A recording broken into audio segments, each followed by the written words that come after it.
Madame, Messieurs, bonsoir et bienvenue dans ce nouveau numéro de votre magazine Table Ronde. L'actualité politique, c'est notre préoccupation. Vous le savez déjà, le président de la République a adressé l'état de la nation le mardi dernier dans un contexte politique marqué d'abord par la démission du gouvernement avec son Premier ministre, la signature de l'accord politique de la Cité de l'Union africaine et même la persistance de malaise entre le participant aux assises de l'OUA et le Rassemblement. Alors si pour les uns, le président de la République, Joseph Kabila, a tenu un discours fort et responsable, pour les autres, il a réalisé une sortie manquée. Et donc pour analyser froidement ces discours de Joseph Kabila prononcés devant les deux chambres du Parlement réunies en congrès, nous recevons sur ce plateau trois éminents invités en raison d'un pour l'opposition issue du Rassemblement, c'est l'opposition qui rejette l'accord politique issu de l'OUA. Bonsoir Maître Eboma et bienvenue. Bonsoir, merci M. John. Je rappelle que vous êtes aussi le porte-parole de la plateforme Légitimité Populaire. À votre gauche, je voulais dire, nous recevons pour la majorité présidentielle l'honorable Dieudonné Mwende, que vous connaissez aussi bien. Il est membre du directoire du Conseil national du PPRD, communicateur de la majorité présidentielle. Bonsoir honorable et bienvenue. Bonsoir M. John. Voilà. Et le tout dernier, c'est l'opposition signataire de l'accord politique de l'Union africaine. Ce soir, il vient de l'Union pour la nation congolaise, membre de direction politique nationale de l'UNC. Nous le recevons pour la toute première fois avec plaisir. Maître Gabin Loulendo, bonsoir et bienvenue. Bonsoir John, merci beaucoup. Voilà. D'abord, on va prendre la lecture des uns et des autres, je dirais la lecture globale que les uns et les autres font de l'état de la nation dressé par le chef de l'État. Je commence par vous, Maître Eboma. Oui, Monsieur John, vous me demandez de réagir à l'adresse à la nation de Monsieur Joseph Kabila. D'abord, j'ai suivi ce discours. Je trouvais que c'était un discours, des belles phrases, une bonne phraséologie, mais le contenu, à mon sens, était vide. Je crois que M. Joseph Kabila a raté une occasion qui lui a été offerte d'entrer dans l'histoire, de sortir la tête haute et de pérenniser, de cristalliser la démocratie. Dans son discours, bien que nous sommes opposés à lui et à son action, mais j'appréciais quelque chose en lui, c'était l'humilité. Mais là, il a rejeté l'humilité pour porter un costume de menace. Plus ou moins, je crois qu'un président ne s'adresse pas comme ça à son peuple. Il faut respecter le peuple, ce peuple qui a tant souffert, ce peuple qui croupit dans la misère noire. Lorsqu'on s'adresse à la nation, j'estime qu'il faut honorer ce peuple-là. Ce peuple qui ne mange pas, ce peuple qui n'a rien, démuni, le peuple le plus pauvre dans le monde. Je crois qu'on ne menace pas son peuple. Il faut avoir un discours conciliant, d'autant plus que c'est son tout dernier discours devant le Congrès. Nous, on l'attendait à ce qu'il dise au revoir. Il devait dire au revoir parce qu'il a prétendu respecter la Constitution. Mais par élégance, il doit dire au revoir. Voilà, j'ai fait à la tête de ce pays, comme il a dit, 15 ans, un bilan, je dirais, négatif, largement négatif. Moi, ce qui m'a intéressé dans ce discours, c'est lorsqu'il fait un bilan de son action. Monsieur John, soyons sérieux. Monsieur Kabila a fait un bilan que lui considère comme étant élogieux. Il vous reste 30 secondes. Pas du tout. Je vais décortiquer certains points.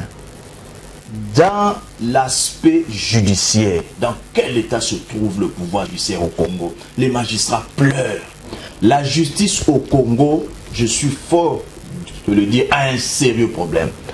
Lors des états généraux de la justice au Congo, M. Kabila, le même qui a fait le discours il y a 2 jours, a dit, je cite, « La justice au Congo est une denrée rare ». Ça, c'est sa phrase. Le ministre sortant de la justice, il a dit, « La justice au Congo est rongée par la corruption, l'incurie, l'incompétence, le trafic d'influence, la perfidie, l'immoralité. » Il a cité 7 mots. Alors, je suis étonné que le président puisse se frotter les mains en disant qu'il a réalisé, même ce que là, je termine par là, c'est que la Constitution a ordonné à ce pouvoir d'éclater la Cour suprême de justice. Ils ont fait 10 ans incapables d'éclater. Même Mobutu, il prend le pouvoir en 65, 3 ans après, il instaure la Cour suprême de justice, qui était l'une des premières cours suprêmes de justice en Afrique. Très bien. Là, on a suivi les rassemblements. On va cette fois-ci donner la parole à l'opposition signataire de l'accord politique, l'UNC. Vous avez suivi cette adresse du chef de l'État, l'État de la Nation. Votre lecture globale. Merci beaucoup, John, pour la question. Évidemment, ce discours était très attendu de tout le monde. On est resté là tranquillement en train de les suivre du début jusqu'à la fin. Je vais dire, de mon point de vue, concernant les bilans, d'une façon générale, le gouvernement Matata a échoué parce que nous savons tous que la population est dans une misère incroyable, indescriptible, même si il y a eu quelques petits progrès réalisés à gauche, à droite, mais l'essentiel en termes de problèmes sociaux de la population n'ont pas trouvé des réponses adéquates. Il en est de même d'un certain nombre de choses. J'aurais bien voulu, par exemple, que les présidents nationaux et les présidents de la République nous disent quel était le taux de chômage lorsqu'il a pris le pouvoir et aujourd'hui, il a créé combien d'emplois. Vous voyez, c'est des questions quand même fondamentales pour voir que la nation est en train d'évoluer positivement. Mais cependant, moi, ce qui a attiré mon attention, et ça, je me dois de féliciter les présidents de la République, parce que cette question était très attendue, la question de savoir quel était son avenir, qu'est-ce qu'il envisageait en termes de son avenir politique. Et pour la première fois, depuis que le président de la République a commencé à prononcer les discours sur l'état de la nation, c'était la première fois que le président de la République, en des termes clairs, en tout cas pour ceux qui sont amoureux de la langue française, ils pouvaient bien se rendre compte que le président de la République a dit clairement qu'il ne se représenterait pas, il partirait. Donc, premièrement, il dit la RDC, c'est une démocratie constitutionnelle. L'essor des institutions et leurs animateurs sont réglés. Voilà. L'essor des institutions et leur animation, en ce qui concerne mon avenir politique, reste 30 secondes. En ce qui concerne mon avenir politique, l'essor des institutions et leurs animateurs, cet essor-là est réglé de manière satisfaisante, c'est-à-dire avec satisfaction par la Constitution. La Constitution n'a jamais été violée, ça peut être discutable, mais il dit qu'il respectera la Constitution dans toute son intégralité. Très bien. Là, c'était un message très fort pour ceux qui voulaient qu'ils disent qu'ils ne se représenteraient pas. Quand vous lisez cette phrase-là, vous comprenez Vous pensez qu'il n'a pas réalisé une sortie manquée, un peu comme l'estime un peu ensemble. Je n'estime pas, parce que c'est pour la première fois que clairement le président de la République dit qu'il va respecter la Constitution et qu'il partira. Très bien. Monsieur Dieudonné Mwenze, honorable, est-ce que votre lecture globale, vous avez 3 minutes aussi, de l'état de la nation dressé par le chef de l'État? Bon, d'abord, il faut retenir, monsieur John, que je note avec satisfaction que l'opposition a réellement, dans toute ses tendances, suivi le discours du chef de l'État. Quelle soit cette opposition qui n'est pas allée au dialogue de la Cité de l'Union africaine, ou cette opposition qui est allée à ce dialogue, je pense que toute l'opposition a suivi avec attention le discours du chef de l'État. Quant à revenir sur ce que l'on peut voir comme forme de ce discours ou fond, j'apprécie que le rassemblement puisse constater que la phraséologie et même la sémantique par rapport à ce discours était tout à fait claire et même de taille. Mais j'aurais souhaité que le rassemblement aille jusqu'au fond pour savoir qu'est-ce qui était dit réellement dans le fond de ce discours. Je pense qu'il ne faut pas continuer à prêter des fausses intentions au chef de l'État. Le chef de l'État a prononcé ce discours qui était déjà attendu, comme je l'ai entendu ici, conformément à l'article 119 de la Constitution, le point 3, qui recommande au chef de l'État de prononcer, ne fût-ce qu'une fois l'an, un discours sur l'état de la nation. C'est ce que lui a fait. Il fait un discours d'état de la nation ou sur l'état de la nation. Il ne suffit pas d'un discours politique où il voulait s'adresser au rassemblement ou à l'opposition dans son ensemble. Et je n'accepte pas que l'on qualifie le discours du chef de l'État d'un discours menaçant.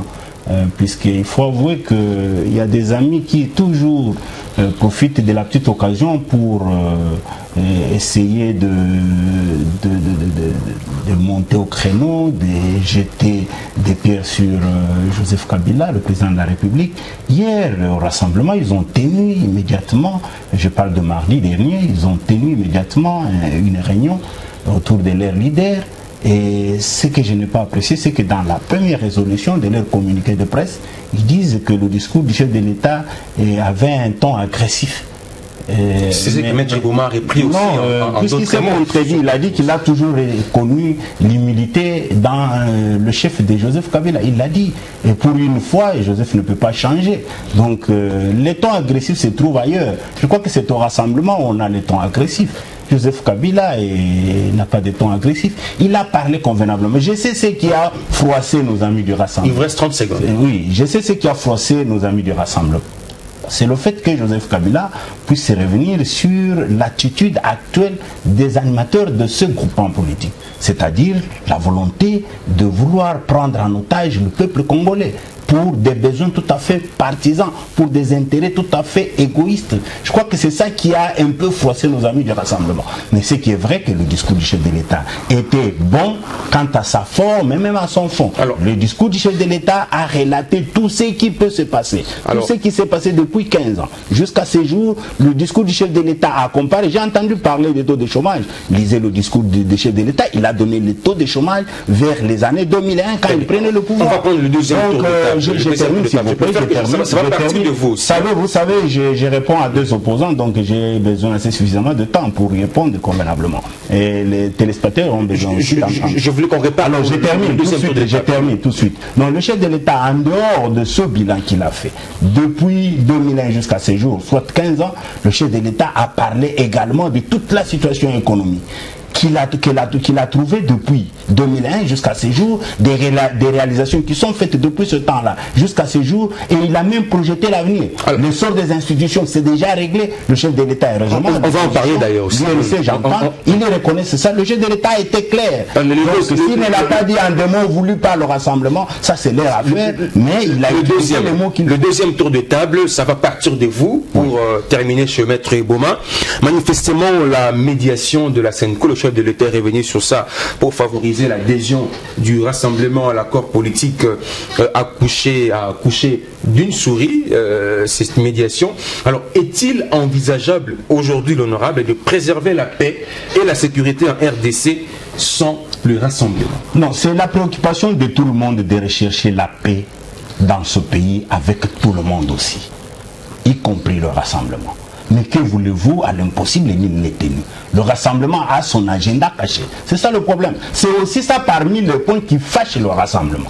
Puisque le chef de l'État a été clair pour dire que le travail de la Senco a échoué. Puisque la Senco a fait du moins en quelque sorte un rapport intérimaire de ce qu'il aurait déjà fait depuis le début jusqu'à ce jour. Le chef de l'État, s'il n'avait pas besoin de la paix, il n'aurait pas approché la Senco pour lui demander d'aller rencontrer le rassemblement. Et la Senco n'a pas été choisie au hasard, c'est puisqu'à leur conclave, le rassemblement avait invité la Senco, et la Senco, déjà à ce conclave, avait tenu un discours de rapprochement par rapport à l'accord politique ou aux travaux qui se déroulaient au niveau de de la Cité de l'Union africaine. Donc, je pense que le chef de l'État est toujours soucieux de cette paix, et quand il constate qu'il y a une démarche qui a été demandée pratiquement par lui-même et qui ne semble pas aboutir, le chef de l'État a la possibilité de pouvoir se prononcer, puisque la démarche c'est laquelle au niveau du rassemblement, c'est-à-dire on joue au calendrier, c'est ça la volonté du rassemblement, on joue au calendrier pour qu'on arrive au 19 décembre à minuit, comme ils le disent, c'est ça le langage agressif, où ils disent Joseph Kabila doit toujours quitter, doit à tout prix quitter le pouvoir le 19 à 23h59, et c'est ça le discours menaçant. Et ils sont dans cette logique pour dire il faut que l'on arrive à cette date sans pour autant trouver un compromis politique. Comme ça, on plonge le pays dans le chaos, on a le pouvoir de recourir à ce que moi je peux appeler, nous le disons tous les jours, le schéma insurrectionnel. Donc nous ne sommes pas à cette étape-là. Aujourd'hui, il faut avouer que la CENCO a échoué, nous l'avons constaté, puisque nos amis du rassemblement restent encore pris en otage par le richissime qui est en dehors du pays et qui continue à les alimenter. Maître Gabel Oulendo, est-il envisageable aujourd'hui la même question de préserver la paix et la sécurité sans le rassemblement, surtout quand on suit le chef de l'État qui estime que déjà on pointe indirectement du doigt le rassemblement, qui croit prendre en otage un peu le pays, même la classe politique, et que maintenant il est possible de tout faire sans cette frange de la classe politique. Mais est-ce qu'on peut tout faire sans eux et préserver la paix et la sécurité? Vous avez la parole. Mais qui a décidé de tout faire sans eux? C'est des Congolais. Si vous regardez dès le départ, la démarche consistait à associer tout le monde. D'ailleurs, si on est juste avec l'histoire, je voudrais bien parler d'un parti politique. Parce que quand on dit rassemblement, c'est principalement l'UDPS. Très bien. L'UDPS, ces partis politiques, a eu les privilèges qu'aucun autre parti politique n'a eu. Parce que les négociations pendant plus d'une année étaient entre l'UDPS et la majorité présidentielle. C'est ça, l'histoire, c'est la science la plus têtue qui soit, mes chers amis. On peut raconter des histoires et des historiettes, mais personne n'a la possibilité d'échanger l'histoire. Pendant plus d'une année, en train de négocier avec un parti qu'on appelle l'UDPS, le parti cher au président national, comment dirais-je, Etienne Tshisekedi Mulumba. Plus d'une année et demie. Quel a été le résultat? Nul. Doit-on s'en passer du rassemblement aujourd'hui? Non, attendez, nul. Oui. Le vrai problème, c'est qu'il se pose une situation, le pays va vers le chaos, va vers une crise majeure. Pour cette crise majeure, il est question que les Congolais et les Congolais se retrouvent autour d'une table pour régler le problème. Les rassemblements ne veulent pas pour des raisons qui lui sont propres. Parce que regardez un peu, dès le départ, nous ne voulons pas de la médiation nationale, nous voulons une médiation internationale ou une facilitation internationale. Ok, on pointe un facilitateur international. Après, non, nous ne voulons pas qu'il soit seul, il faut qu'il soit accompagné d'un groupe. On dit ok, on met le groupe. Après, maintenant, d'autres préalables, abandonner des poursuites judiciaires contre tel, etc. Au jour d'aujourd'hui, ce qui s'est fait avec la CENCO, c'est quoi? C'est une médiation nationale ou internationale? Dites-moi ce qui s'est fait actuellement, parce qu'ils encouragent la médiation avec la CENCO. Êtes-vous d'accord qu'il y a cette médiation a échoué, comme l'a dit le chef de l'État? Mais on constate qui n'est pas passé à l'IMT. Tous les diplomates sont passés à l'IMT. Le problème, c'est que si aujourd'hui on va vers les chaos, ces chaos sera bien entretenu par un groupement qui n'a pas voulu, bien évidemment, s'associer avec les autres pour pouvoir avancer. Malgré tout, vous vous souvenez que lorsque les dialogues ont commencé, Vital Kamerhe, en tant que co-modérateur, a demandé la suspension en disant il y a nos frères du rassemblement qui ne sont pas là. Nous ne perdons rien. Suspendons pendant quelques jours pour que nous puissions leur demander de venir. On lui a réservé une fin de non-recevoir. N'est-ce pas? Vous vous rendez bien compte? Très bien. Alors, je voudrais finir pour dire que, et il était même prêt à dire si le président national de l'UDPS vient dans cette salle, je suis prêt à laisser ma place. Voilà comment on construit un État. On ne construit pas un État, n'est-ce pas, en ne voulant pas régler un problème qui se présente, en disant oui, nous allons. De toutes les façons, ce que moi je vais vous dire, de toutes les façons, ce que je vais vous dire. Vous chutez, s'il vous plaît. Oui, je suis en train de chuter. Eli Kiambokolo n'est pas ici, peut-être Ndaïwel, parce que ce sont des historiens, moi je ne suis pas historien, mais moi, à ma connaissance, avec la petite culture historique que j'ai, je ne connais pas une seule révolution planifiée qui a réussi. Très bien. Maître Beaumont, je vous ai vu en train de sourire quand Maître Lulendo parlait. Vous êtes du Rassemblement. Vous pensez qu'aujourd'hui, est-ce que vous êtes d'avis aussi que cette médiation de la SENCO a échoué? Parce que déjà, on a suivi des réactions venues de votre famille politique dire que ce n'était pas le cas, parce qu'il y aurait même une rencontre entre les deux partis qui était prévue le mardi. Malheureusement, ça n'a pas eu lieu. Vous partagez ce point de vue que la médiation de la SENCO avec vous a échoué, et pensez-vous aussi qu'on peut envisager de préserver la paix et la sécurité sans vous? Eh bien, je vais rebondir par mon confrère Gabin. Lorsqu'il parlait, vous avez vu, j'ai libéré un sourire parce que j'ai comme l'impression qu'il vient d'entrer en politique. Il doit savoir c'est quoi la politique. Monsieur Gabin, votre président, Monsieur Caméré, je vous informe qu'il n'a jamais été de l'opposition. Vous n'êtes pas informé, vous êtes entraîné. Lui, il sait ce qu'il fait et ce qu'il veut. Vous le suivez sans le savoir. Donc nous, on n'a pas le temps à perdre avec l'UNC. Et la majorité de Kabila et l'UNC, ils sont ensemble. C'est leur droit le plus légitime. Eh bien, je reviens sur ce que mon voisin de gauche venait de dire. C'est M. Kabila qui a demandé à la SENCO de venir nous voir. S'il était ravi, content de l'accord issu du Kantchach, que nous appelons une causerie morale, dans un camp militaire, un chef de troupe appelle ses troupes pour une causerie morale. Eh bien, s'il était content de ça, pourquoi a-t-il demandé à la SENCO de venir voir le rassemblement? Mon voisin de gauche ignore... L'honorable Mwende, Dieudonné. Oui, ignore que hier et avant-hier, il y a des émissaires qui continuent à venir voir le rassemblement. Et son président. Monsieur Che Okitoun est passé hier sur une chaîne de télévision, pour ne pas le citer, Télé 50. Il a dit ça.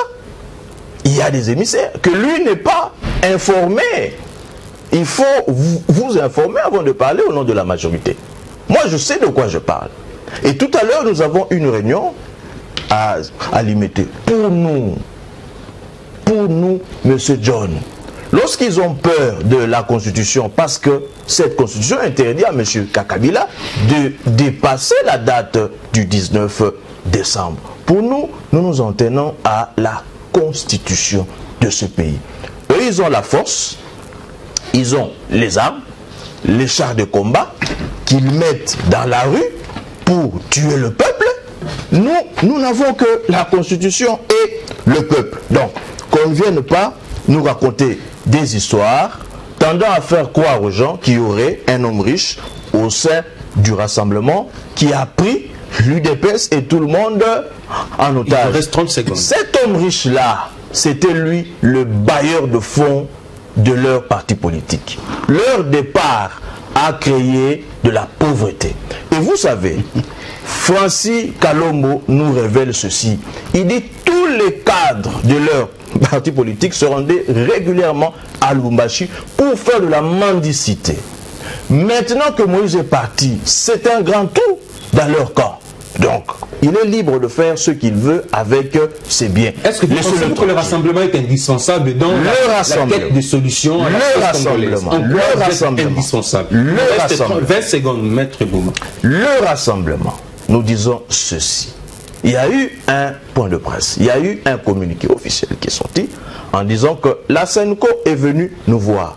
Nous continuons la discussion avec la SENCO. Mais si vraiment vous pensez que, comme eux pensent, que nous, ce sont les postes qui nous intéressent, je préfère vous le dire, monsieur l'honorable, l'UDPS n'est pas demandeur d'un quelconque poste. Ça ne nous intéresse pas. Vous avez géré le pays comme vous l'avez fait, vous l'avez conduit dans le chaos, mais curieusement, le président de la République se réjouit d'avoir géré un pays pendant 15 ans et lequel pays a le PIB le plus bas dans le monde, soit 1,4 $ par tête Très bien. Je vais ajouter 20 secondes à tout le monde pour être beaucoup plus correct dans le timing. Je n'ai pas beaucoup parlé. L'honorable Didier Demondier, je voulais revenir encore sur cette question. Pouvez-vous expliquer à l'opinion en quoi la médiation de la CENCO pour rapprocher le rassemblement aux signataires de l'accord de l'Union africaine a échoué? Est-ce que vous pouvez nous expliquer l'échec et se situe à quel niveau? Non, Monsieur John, je crois que j'ai été beaucoup plus clair, mais je voudrais rassurer Maître que je suis plus informé que lui par rapport à ce qui se passe à la majorité présidentielle. Et si lui est alimenté, il ne peut pas prétendre qu'il connaît mieux ce qui se passe à la majorité que moi. Donc je suis là-dedans et je connais bien tout ce qui se passe, mais je n'ai jamais dit que nous avons fermé la porte par rapport aux émissaires à envoyer à Limité. On les enverra toujours. On sait qu'à un certain moment, il y a des caprices, puisqu'il y a des choses qui doivent être dites. Qu'est-ce qui doit être dit? C'est le fait que nous avons des leaders politiques qui sont tellement véreux qu'à un certain moment, il faut savoir comment les gérer. Et nous, à la majorité, nous prenons le temps de les gérer, effectivement. Et j'ai entendu ça de l'INC. C'est vrai, nous avons fait environ 8 mois de contacts avec l'UDPS. Personnellement, ça nous a attiré le mécontentement de beaucoup de partis politiques, dont l'UNC, à l'intérieur du pays, puisque nous étions obligés de sortir du pays pour aller chercher l'UDPS essentiellement. Puisque lorsque l'on parle du rassemblement, il faut être clair. Tous ceux qui tournent autour de l'UDPS s'appelle le rassemblement, mais en réalité en termes de force politique ou du parti politique qui a pignon sur rue, c'est d'abord l'UDPS et avec M. Etienne Tshisekedi. C'est pour cela que tous ces gens gravitent autour de M. Etienne Tshisekedi. Mais malheureusement, M. Etienne Tshisekedi, qui a pratiquement une expérience importante par rapport à la gestion de la chose publique et même par rapport à la politique congolaise, environ 50 ans et même plus, mais s'est fait prendre en otage effectivement par tous ces petits partis politiques de mallettes qui viennent graviter autour. Je ne fais pas l'apologie des richissimes dont j'ai parlé. C'est connu de tout le monde qu'il y a eu des travaux qui se sont déroulés à l'étranger, qui ont été hautement financés et même particulièrement.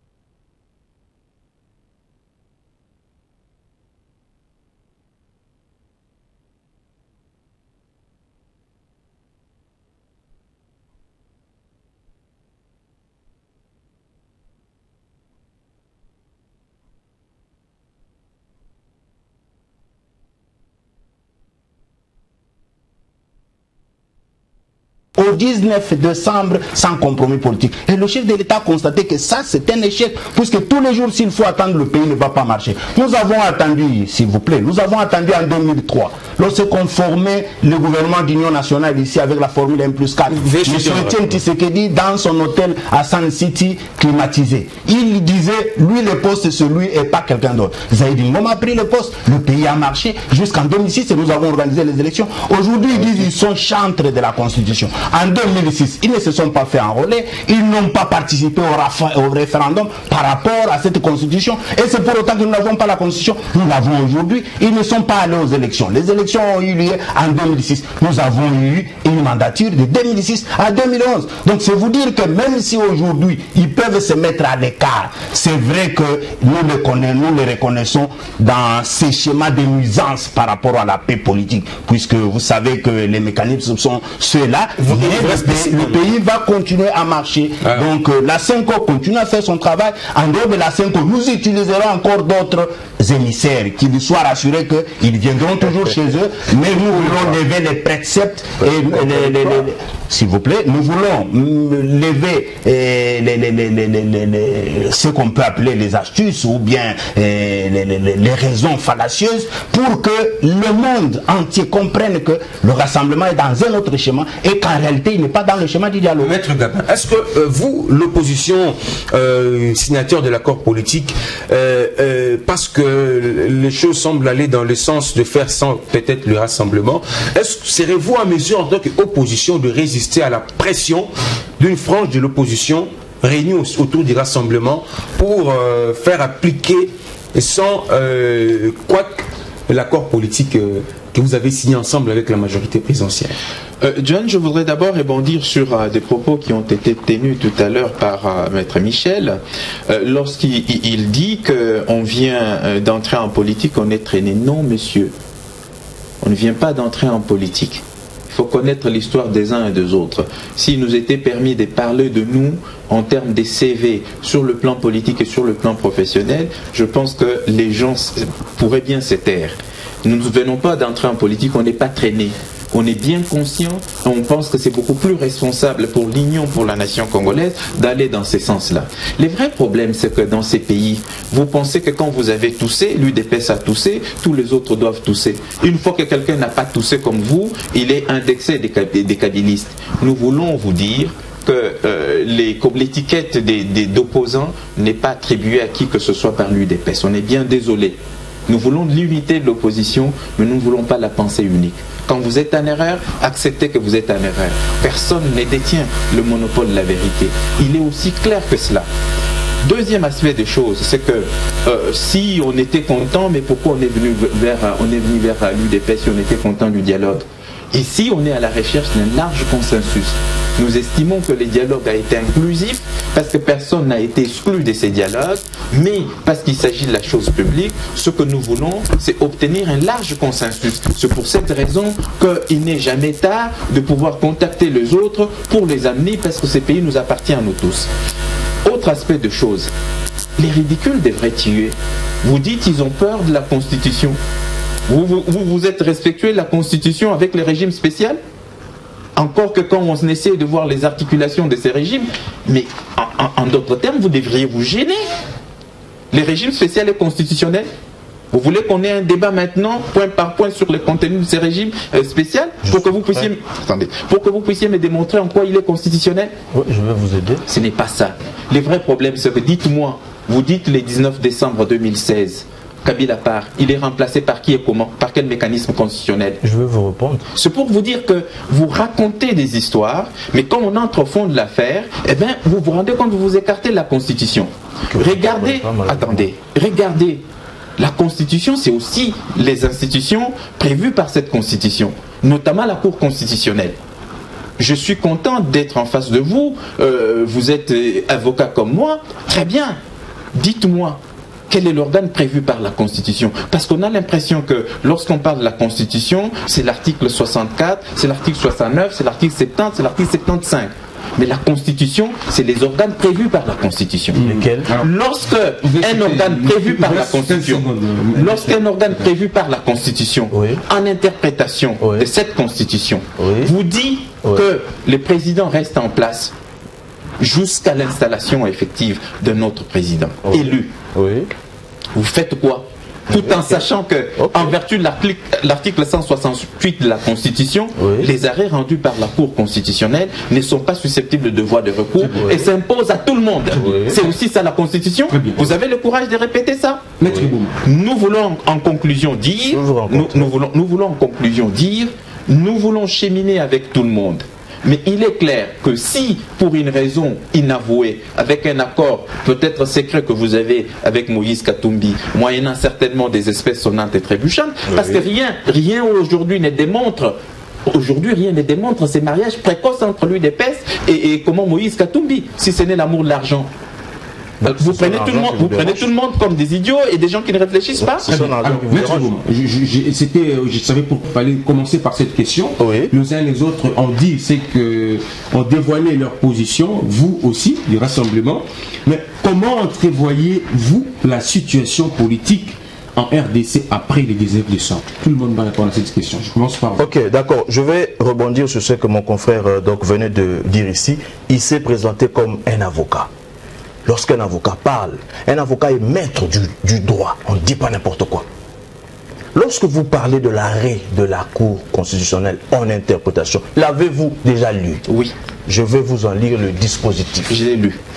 Le dispositif ne dit rien, ne fait que répéter l'article 70. Le dispositif ne dit rien. Lise. Et vous savez... Lisez. Je vais vous lire. Vous avez 3 minutes, je ne peux pas nous... Oui, je vais lire. dit que pour consacrer le principe de la continuité de l'État, affirmé par l'article 69 de la Constitution, l'article 70 alinéa 2 de la Constitution permet au président de la République actuellement en exercice de rester en fonction jusqu'à l'installation effective du nouveau président élu. Oui. Parle du passé. Pour qu'il reste, il faut que le président élu soit déjà là. Oh là là. C'est ça l'interprétation. Et je vais vous aider. En droit, lorsque le juge ou la juridiction saisit vide sa saisine,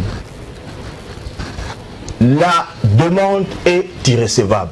Lorsque vous lisez la motivation de l'arrêt que j'ai ici, la Cour dit ceci dans sa motivation. L'article 70 est clair et n'appelle pas une interprétation. Je vous aide encore. Le juge Michel Nzangi Bantutu de la Cour suprême de justice, dans son ouvrage « Les fins de non-recevoir en droit judiciaire congolais », il dit ceci: lorsqu'une cour vide sa saisine, la demande est sans objet. La sanction imparable, c'est l'irrécevabilité. Le débat n'est pas autour de la Quand vous venez ici, vous dites que vous êtes avocat, il faut savoir de quoi vous parlez. Revenons sur la question. Je vais vous dire, Comment lorsque l'on parle, l'avenir, la situation politique en RDC après le 19 décembre? C'est ça la question, Maître Ebo. nous y reviendrons. Allez. Lorsque les gens sont gênés de la présence de Moïse Katumbi au rassemblement, combien de politiciens sont allés faire la mendicité chez lui? Lorsqu'il refuse de vous donner l'argent, vous vous énervez. Vous vous énervez pourquoi? L'UDPS, il n'a rien à donner à l'UDPS. Nous avons 34 ans de lutte. Les adolescents en politique qui viennent d'entrer à peine, ils tombent en sécope lorsqu'ils apprennent que Moïse est au rassemblement. Alors, Chez Okitundu, nous sommes à Venise en dialogue, au dialogue. Le président fédéral de l'UDPS Nord Kivu pose la question à Chez Okitundu: mais pourquoi vous venez vers nous et non vers l'opposition qui est là-bas, l'UNC et le reste? Chez Okitundu sourit, il dit ceci: nous sommes venus négocier avec la vraie opposition. Ça, c'est Chez Okitundu. Alors, Monsieur Gabin, vous avez une question, n'oubliez pas, il vous reste une minute. je réponds à la question. Lorsqu'on parle du régime spécial, lorsqu'on maîtrise à peine le droit constitutionnel, on s'étonne. Dans les droits modernes, dans la doctrine, les régimes politiques sont à trois: parlementaire, présidentiel, semi-présidentiel. Lorsqu'on parle du régime spécial, je vous en donne le contenu. Il s'agit de la gestion du pays après l'expiration du mandat des animateurs des institutions politiques électives dont le mandat est arrivé à terme, jusqu'à l'installation des nouveaux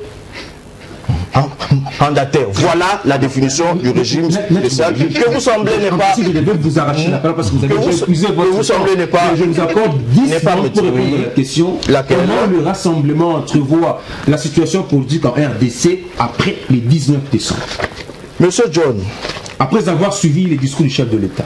mais le discours de M. Kabila, mon voisin de droite ici, il venait de dire qu'il a projeté l'avenir sur ce qu'il va faire.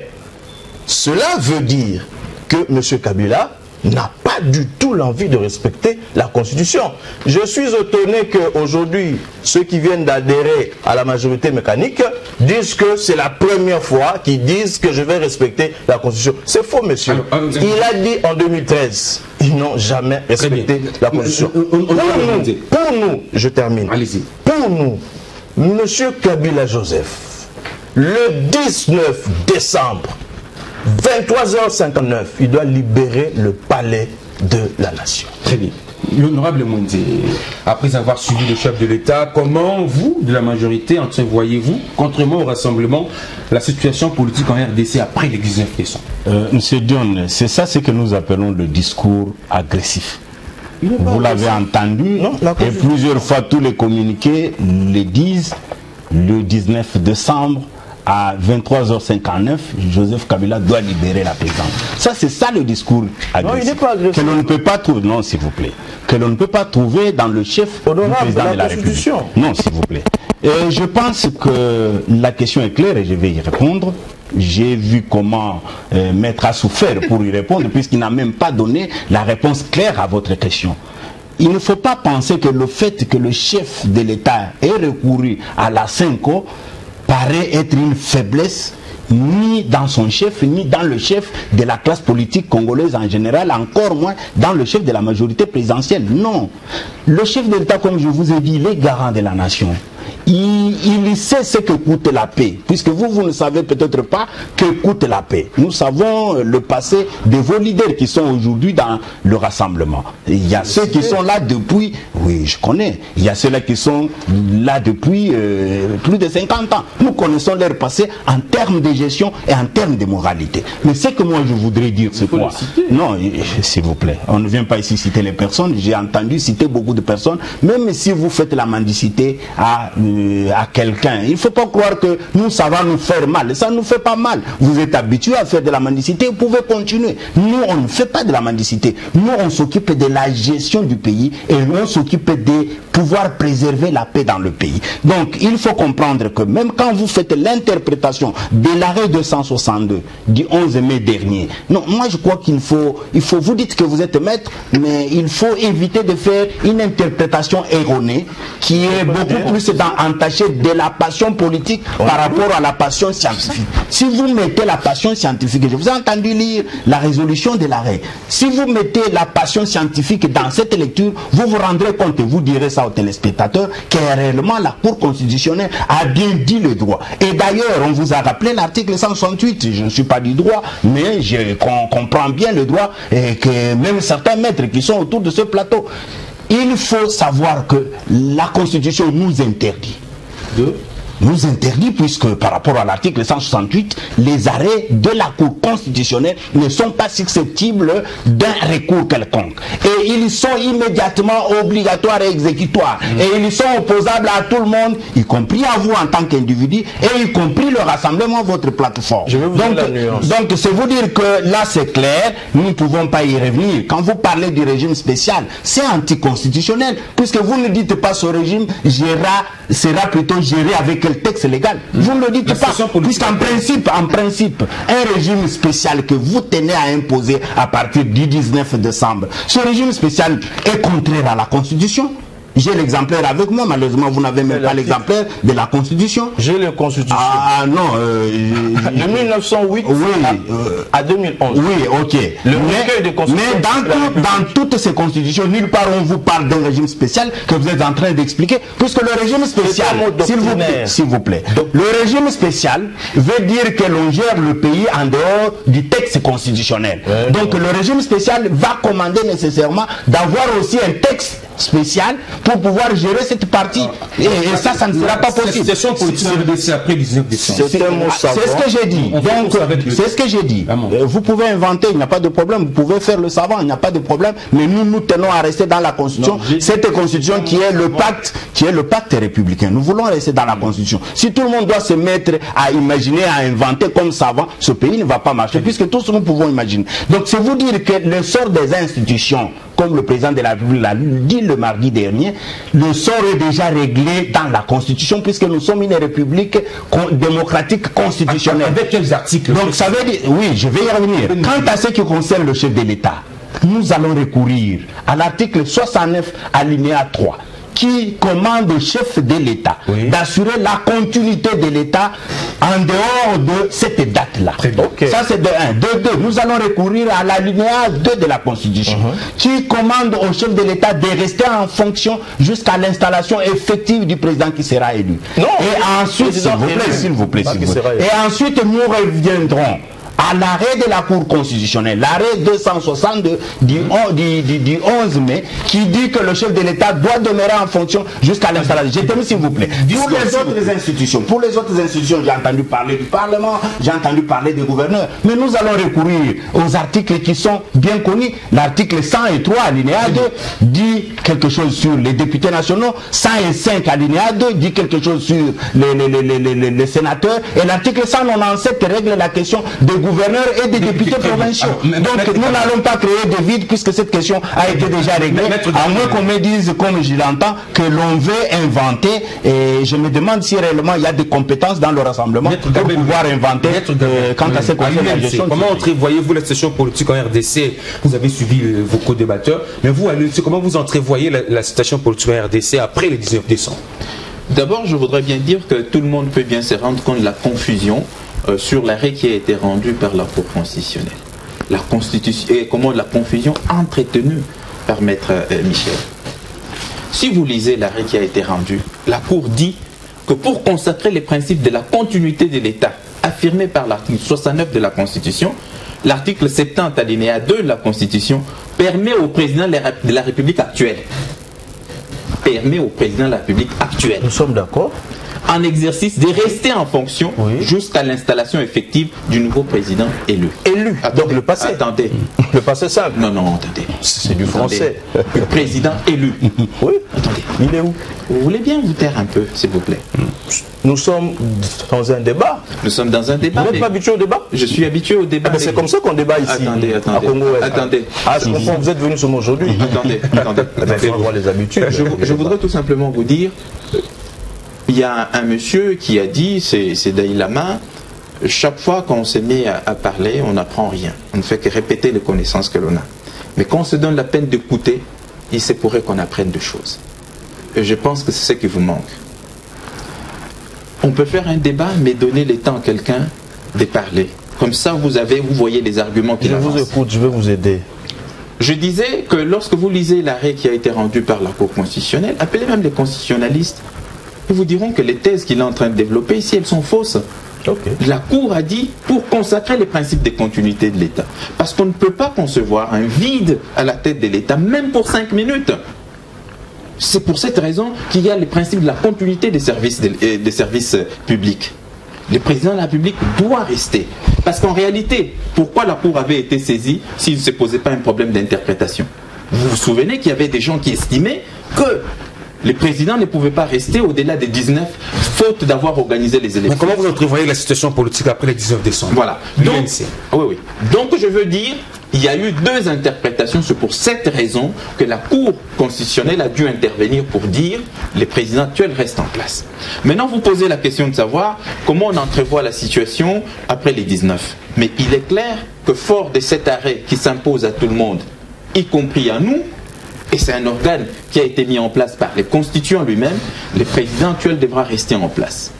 Aujourd'hui, la chose la plus importante, c'est que nous voulons l'alternance démocratique. Mais les gens, en même temps, veulent une chose et leur contraire. En disant, les présidents de la République partent. Parce que c'est un poste électif. Comment vous faites pour pouvoir les remplacer? Ça signifie que vous vous retrouvez dans une salle, vous désignez M. Etienne Tshisekedi Amulumba comme président de la République. Ça sera en fonction de la Constitution? Très bien. C'est pour cette raison que je dis, on vous dit des choses. Non, la doctrine a consacré les régimes spéciaux. Lisez les articulations de ces régimes spéciaux. On vous dit, la Cour constitutionnelle va tomber, on vous dit, la CENI va tomber, on vous dit, nous voulons les élections en 2017. On vous dit, le président de la République va tomber, au mois de février, l'Assemblée nationale va tomber. Dites-moi, comment vous allez organiser les élections en 2017 avec une CENI qui tombe, avec une Cour constitutionnelle qui doit être restructurée, avec un président de la République qui part, avec l'Assemblée nationale au mois de février qui va cesser d'exister? Comment vous allez pouvoir faire? Bref, c'est des histoires à dormir debout. Très bien. Et c'est ce qu'on nous raconte autour de cette table. Très bien. On est arrivé à la fin. Il nous reste qu'à prendre des mots de conclusion. Voilà. On va respecter les timings qui déjà respectons ces timings de 40 secondes pour permettre aux uns et aux autres de conclure. Je suis d'accord. Mais j'aurais souhaité que vous puissiez aussi nous dire, est-ce que le chef de l'État, pour une fois, il a été aussi clair pour son avenir politique? Est-ce que le chef de l'État a laissé l'opinion dans l'incertitude, ou bien il a été clair pour son avenir politique? C'est dans les 40 secondes. On va terminer par là. On commence par vous. Je vais rebondir sur ce qui a été dit ici sur le principe de la continuité de l'État. Confrères, le principe de la continuité de l'État s'applique à un gouvernant entrant et non sortant. Je vous en donne la définition. J'ai ici le lexique des termes juridiques. Serge Guinchard, je l'ai ici. Principe selon lequel un gouvernement ne peut répudier les obligations souscrites par son prédécesseur. Lorsqu'un gouvernement entre, ce principe l'interdit de refuser d'appliquer les accords, les obligations, les contrats signés par son prédécesseur.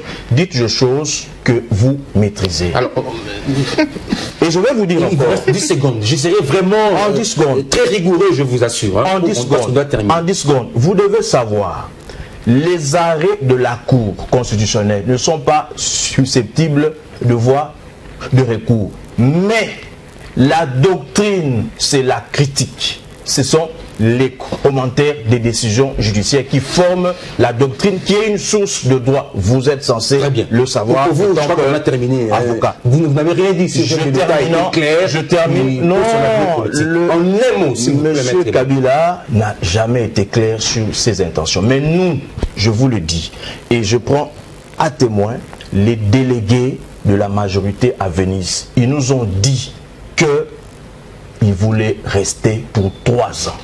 Nous avons refusé. Ça, il y a des personnes qui sont là, ils ont dit clairement, et c'est la même politique qui continue. Les adolescents politiques d'aujourd'hui sont allés, n'est-ce pas, rejoindre la majorité mécanique, tout juste pour avoir des postes. Ça, c'est charnel. L'honorable Mouindi, 45. Et c'est pas du non, je crois qu'il y a des termes qu'il faut se permettre. Il y a des termes qu'il faut se permettre de dire et d'autres qu'il ne faut pas se permettre de dire. Les téléspectateurs nous suivent. Je ne sais pas, maître, si vous qualifiez les autres. Oui, les téléspectateurs nous suivent. Si vous qualifiez les autres d'adolescents politiques, compte tenu de votre âge, je ne sais pas si vous-même, on va vous qualifier d'adolescents politiques ou de vieux politiques. Donc, je crois que ce sont des termes qu'il ne faut pas utiliser. La vérité, c'est que quand vous lisez le rapport final du rassemblement, quand vous lisez le cahier des charges ou le mémo qui a été déposé à la CENCO par le rassemblement, nous en avons aussi.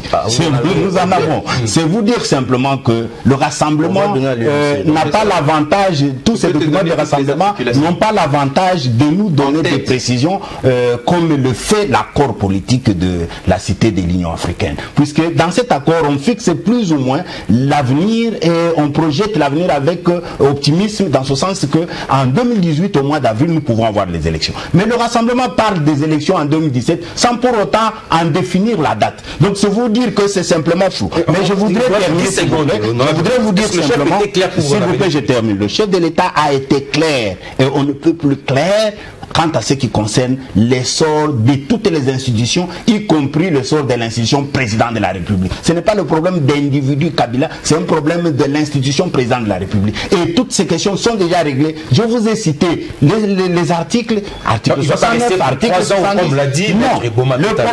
Le problème c'est que nous sommes dans une situation où en dehors de la Constitution, il y a des ajustements par rapport à l'article 73 qui seront faits par le contenu du dialogue. C'est pour cela que nous projetons les élections en 2018, simplement pour les élections. Les élections en 2018, mais vous le faites.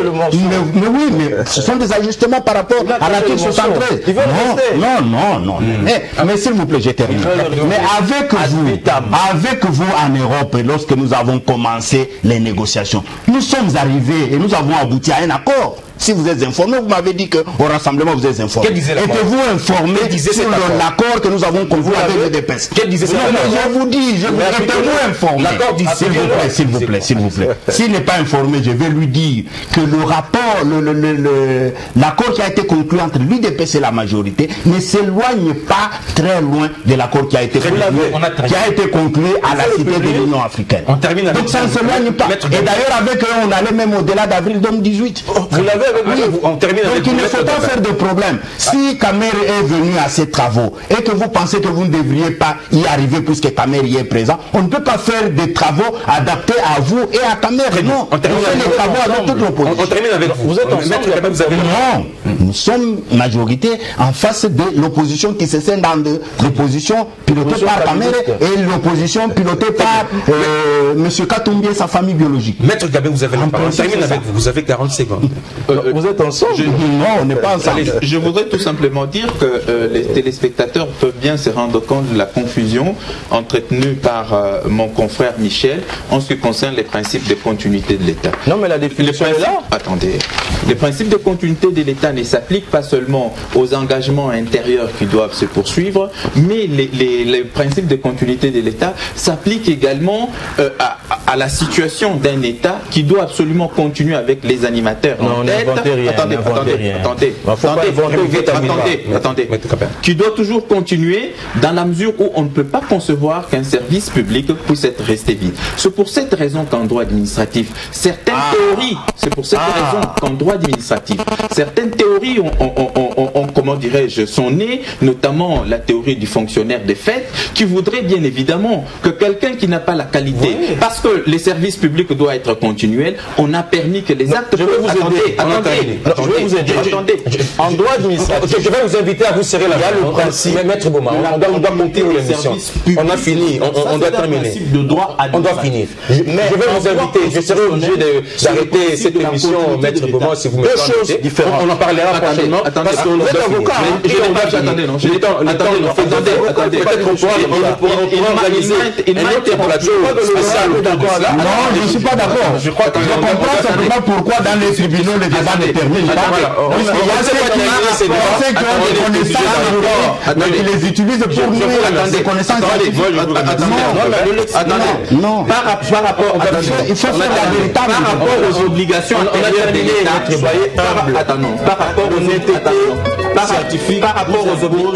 par rapport aux obligations antérieures de l'État, c'est le principe de succession de l'État. Ça, c'est un principe de droit international. Oui, c'est un principe de droit international. Ça, c'est un principe de droit international. Si nous sommes en droit constitutionnel, le principe, c'est la continuité de l'État. Vous avez des livres, vous ne les lisez pas pour aider la République. Qui est différent. Vous les lisez pour nuire à la République. Continuité, attendez. J'ai dit continuité de l'État suppose continuité des animateurs de cet État-là. L'État est animé par qui? On vous dit au revoir et on se revoit le débat peut continuer après. Je dis l'État est animé par qui? Il faut avoir l'honnêteté. J'ai dit l'État est animé par qui? Par des individus, non? Vrai ou faux? Vous allez parler de la continuité de l'État sans individu? Au revoir. La science est claire, il faut voir l'honnêteté. Il parle de continuité de l'État sans animateur. Non.